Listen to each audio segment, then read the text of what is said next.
मुगल आजम को फिर से जिंदा कर दो अल्लाह। 406 बरस पहले जलालुद्दीन मोहम्मद अकबर नाम का एक बादशाह इस देश में गुजरा है, जिसे दुनिया मुगल आजम के नाम से जानती है। अकबर का जमाना गुजरे सैकड़ों साल बीते, मगर इंसाफ और प्यार के साथ आज भी अकबर का नाम जिंदा है। और फिर 406 बरस बाद इसी देश में एक और इंसान ने जन्म लिया। उसका नाम गया से अकबर की मोहब्बत जागी, वतन की तारीख और सभ्यता का प्यार उमड़ा, और वो दुनिया को मुगलों के शानदार दौर की एक झलक दिखाने को तड़पने लगा।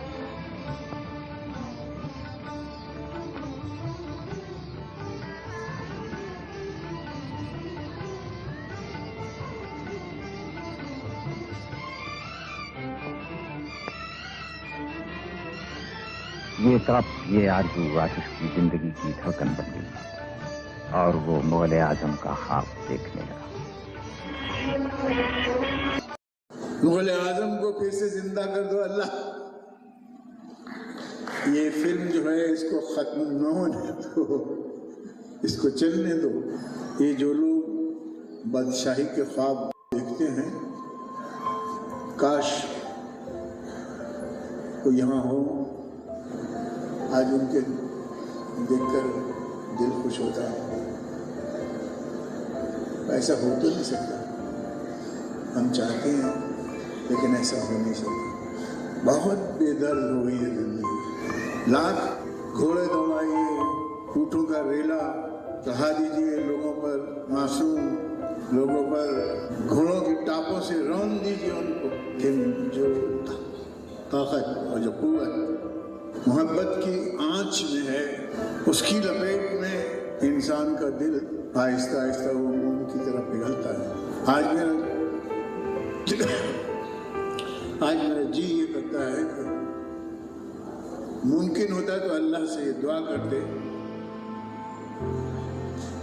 कि ये जो गए हुए लोग हैं इनको फिर से ले आओ, फिर से भेज दो अनारकली, और फिर से भेज दो सलीम, और फिर से वो जो शान और शौकत थी और जो शिको था मुगलिया सल्तनत का फिर से जिंदा कर दो उसको।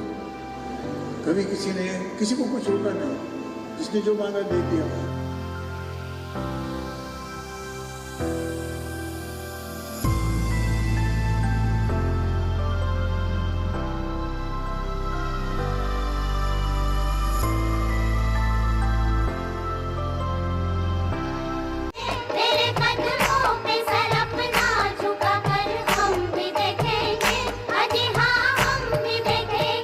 ये संवाद भारतीय सिनेमा के इतिहास में एक विराट हैसियत रखने वाले एक अजीमो शान फिल्म के हैं। मुगलिया सल्तनत का ताही शाक जाम, एक सम्राट का अहंकार, उसका रुआब, एक पिता का मोह, एक बेटे की अल्हड़ मोहब्बत, एक माँ की ममता, एक प्रेमिका का अटूट प्यार, सब कुछ था बस एक ही फिल्म में। मोहब्बत की छोटी कहानी पे रोए। जी हाँ, हम बात कर रहे हैं फिल्मकार के आशिफ की। के आशिफ अपनी महज एक फिल्म के ज़रिए अमर हो गए। मुगल आज़म एक फिल्म नहीं, एक मुहावरा है। सिनेमा की वो ऊंचाई जिसे छूना हर निर्देशक का ख्वाब होता है।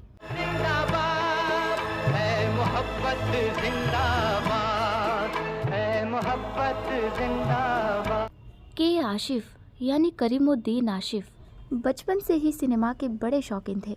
सिनेमा उनका ख्वाब था, वो ख्वाब जिसका रंग चटक था, जिसमें ज़िंदगी के शाहाना मिजाज की ऊंचाई थी और जहां ऐसा जादुई आकर्षण था कि देखने वाले देखते रह जाएं।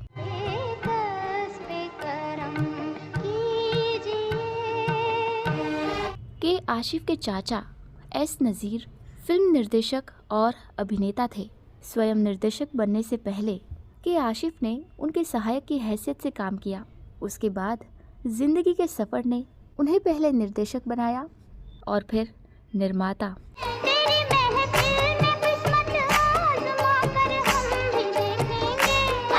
फिल्म मुगल आज़म, हलचल, सस्ता खून महंगा पानी और एक अधूरी फिल्म लव एंड गॉड के आशिफ के नाम दर्ज हैं।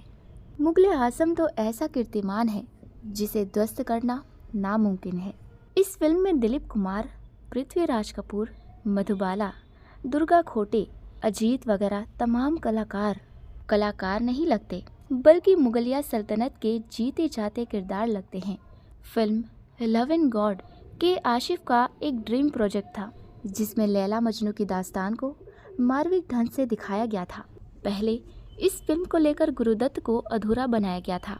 गुरुदत्त की डेथ के बाद इस फिल्म को नए सिरे से बनाया गया।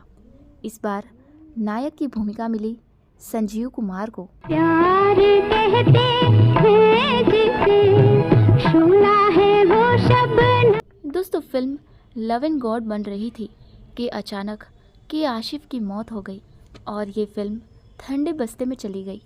सालों बाद प्रोड्यूसर केसी बुकाड़िया और संजीव कुमार की पहल पर फिल्म को पूरा कर लिया गया। इधर ढूंढता हूँ, उधर ढूंढता हूँ। वैसे के आशिफ की पहली निर्देशक फिल्म थी फूल।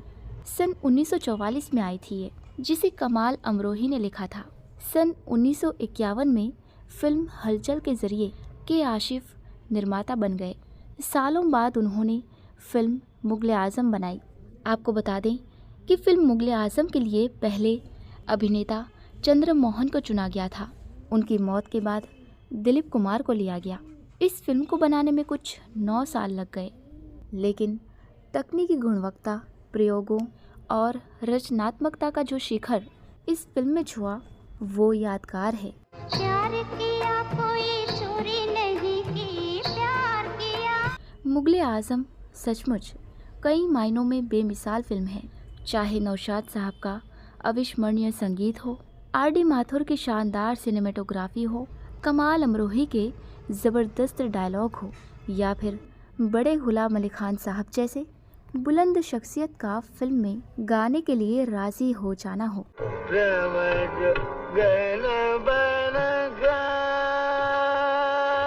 फिल्म मुगले आजम का एक गाना प्यार क्या तो डरना क्या, उसके लिए 105 गानों को रिजेक्ट किया गया था। उसके बाद ये यादगार गाने का निर्माण हुआ। फिल्म ने रिलीज़ के बाद जितने रिकॉर्ड बनाए उतना ही संघर्ष के आशिफ ने इस फिल्म को बनाने में किया था। दरअसल के आशिफ अपनी फिल्म को बेहतर बनाना चाहते थे। इसके लिए उन्होंने पहली बार भारतीय सेना के हाथी घोड़ों का इस्तेमाल किया गया था। बता दें कि इस फिल्म की शूटिंग के लिए के आशिफ ने तत्कालीन रक्षा मंत्री कृष्णा मैन से इसकी बाकायदा परमिशन ली थी। इस फिल्म का एक किस्सा है जो फिल्म समीक्षक इकबाल रिजवी ने एक इंटरव्यू में बताया था। उन्होंने कहा था, फिल्म का एक सीन था जिसमें सलीम को मोतियों पर चलकर महल में दाखिल होना था। इस सीन के लिए नकली मोती मंगवाए गए थे, लेकिन के आशिफ के दिमाग में कुछ और ही चल रहा था। उन्होंने फिल्म के फाइनेंसर शाहपुर जी मिस्त्री से 1 लाख रुपए की डिमांड कर डाली थी। जब उन्होंने पूछा कि तुम्हें ये पैसे क्यों चाहिए, तब के आशिफ का जवाब था, मैं इस सीन के लिए असली मोती मंगवाना चाहता हूँ। शाहपुर जी मिस्त्री गुस्से में बोले, तुम पागल हो गए हो क्या? तुम बनावटी मोती का इस्तेमाल भी तो कर सकते हो, इससे क्या फ़र्क पड़ेगा? तब के आशिफ ने उनसे कहा, फ़र्क पड़ेगा, क्योंकि सच्चे मोती पर अगर कोई चलेगा तो उसके चेहरे के भाव नकली नहीं लगेंगे। मुझे फिल्म में भी कुछ ऐसा ही चाहिए।